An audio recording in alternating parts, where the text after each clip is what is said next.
Missiles are hitting Tehran in the middle of the night. Inside a secret room, the most senior leaders of the Islamic Republic are gathered for an emergency session. They are there to choose who will succeed Khamenei, the man who ruled Iran with an iron fist for over 30 years and who has just been killed. And it is at that exact moment, while the votes are still being counted, that Israel strikes. The building collapses. The meeting never finishes. This is not a movie scene. This is what happened on Tuesday, March 3rd, 2026, the fourth day of a joint American-Israeli military operation that is reshaping the geopolitical order of the Middle East at a speed nobody anticipated. This conflict has a code name: Operation Epic Fury on the American side, Operation Roaring Lion on the Israeli side. And what we have learned over these last few days goes beyond anything the experts had imagined. Let's go back to the beginning. Saturday, February 28th, 2026. In the early hours of the morning, while Tehran is still asleep, dozens of coordinated strikes hit carefully selected Iranian targets simultaneously. Not factories, not bridges, people, the people who run Iran. In that first wave, 49 senior Iranian officials are killed within hours. Not ordinary soldiers, the architects of Iranian power, the generals of the Islamic Revolutionary Guard Corps, the nuclear advisors, the commanders of the proxy networks that have been fueling conflicts from Lebanon to Yemen, from Gaza to Iraq for years, and among them, Supreme Leader Ali Khamenei himself. That is the number that changes everything. The Supreme Leader of Iran, the figure around whom the entire Iranian political system has revolved since 1989, is dead, killed in an Israeli strike. This is an unprecedented earthquake.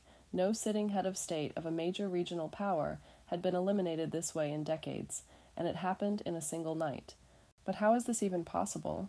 How did Israel and the United States manage to strike with such precision, such simultaneity, targeting dozens of individuals scattered across an entire country? The answer comes down to one word: intelligence.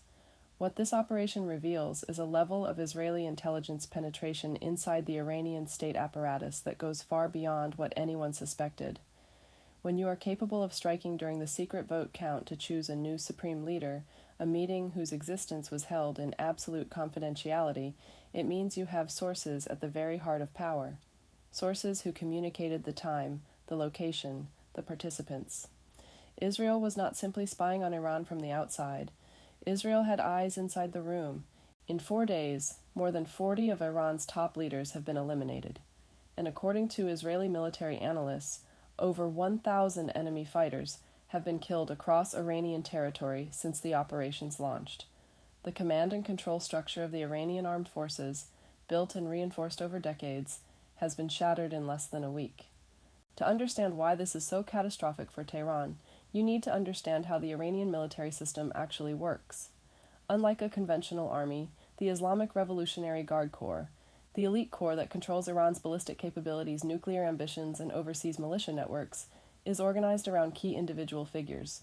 These are personalities who combine ideological legitimacy, personal networks, and secured communication channels. When you kill these people en masse and all at the same time, you don't just create a leadership vacuum, you create paralysis. Nobody knows who has authority. Nobody knows who is still alive. Nobody knows who to trust. That is exactly where Iran stands today. Benjamin Netanyahu has been perfectly clear about the stated objectives of this campaign. According to him, Iran spent years arming tens of thousands of fighters across the entire Middle East. In Lebanon, through Hezbollah; in Yemen, through the Houthis; in Iraq and Syria, through various militias, equipping them with ballistic missiles capable of striking any regional capital or even European cities. And behind all of it, a nuclear program that, according to Western intelligence assessments, was weeks or months away from operational capability. Netanyahu said it without ambiguity. Once Iran fully develops its ballistic missiles and its complete nuclear arsenal, it will use them, not as a theoretical threat, as a certainty, and President Trump shared that diagnosis entirely. That shared assessment is what made a military operation of this scale possible, with the direct engagement of American forces fighting alongside Israel. Vice President J.D. Vance defined the administration's red line in the clearest possible terms. Iran must not possess a nuclear weapon, full stop, and it must commit in a verifiable and lasting way to never attempting to rebuild that capability. This is not a negotiating position. This is an ultimatum. Trump himself declared that the operation was ahead of schedule. That is not a throwaway line. It means that the elimination of Iranian leadership happened faster and with more precision than anticipated, and that the window of opportunity to achieve the military objectives remains wide open. But while the United States and Israel press forward, Iran is hitting back. Not in an organized way. Its command structure is too fractured for that. But chaotically, launching missiles and drones toward neighboring countries. And this is where the situation becomes explosive in an entirely different way. The U.S. State Department made a decision heavy with meaning. It urged all American citizens to immediately leave 14 countries across the Middle East. 14 countries. This is not a routine travel advisory. This is a signal that Washington is anticipating an extension of Iranian strikes well beyond the immediate borders of the conflict. 2 American embassies have been closed, in Kuwait and Saudi Arabia.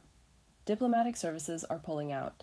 When the diplomats leave, it means the space for words has been exhausted. And the Gulf Cooperation Council, bringing together Saudi Arabia, the UAE, Qatar, Kuwait, Bahrain, and Oman, issued a direct warning to Tehran. Any missile or drone attack on their territory will be met with a response that may include military action. The Gulf monarchies, which have always played a careful balancing game between Tehran and Washington, are now openly choosing sides. That is a massive geopolitical shift, and it is happening in real time. This is where we stand. An Iranian regime that has been decapitated, a command structure in pieces, a supreme leader who is dead and whose potential successors were killed while trying to organize his succession. A joint American-Israeli military operation entering its 5th day with no sign of slowing down. A Middle East suspended, waiting to find out what happens in the next 72 hours. What makes this situation unique in recent history is the combination of 3 factors that had never aligned at the same time before. First, American political will for direct engagement, not through proxies, not through sanctions, but militarily against Iran.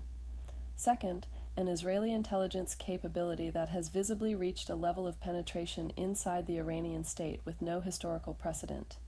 And third, a timing where Iranian defense structures, weakened by decades of sanctions, brain drain, and internal corruption, were simply not able to anticipate or counter an operation of this scale and speed. The question everyone is now asking is straightforward. What comes next? 3 scenarios are taking shape. The first, a surviving Iranian faction agrees to negotiate, offers verifiable guarantees on nuclear weapons, and the operation stops. This is the scenario Vance and Trump have described as their objective. The second, Iran fractures. Rival factions fight for power inside a country whose state structures have been severely damaged. This would be the Iranian version of what Iraq or Libya experienced, but with a population of 90 million people and significant residual military capabilities. The third scenario is the most dangerous, an uncontrolled regional escalation, where Iranian proxies in Yemen, Iraq, and Lebanon simultaneously launch major offensives, forcing large-scale American military engagement across multiple fronts at once. The coming days will be decisive.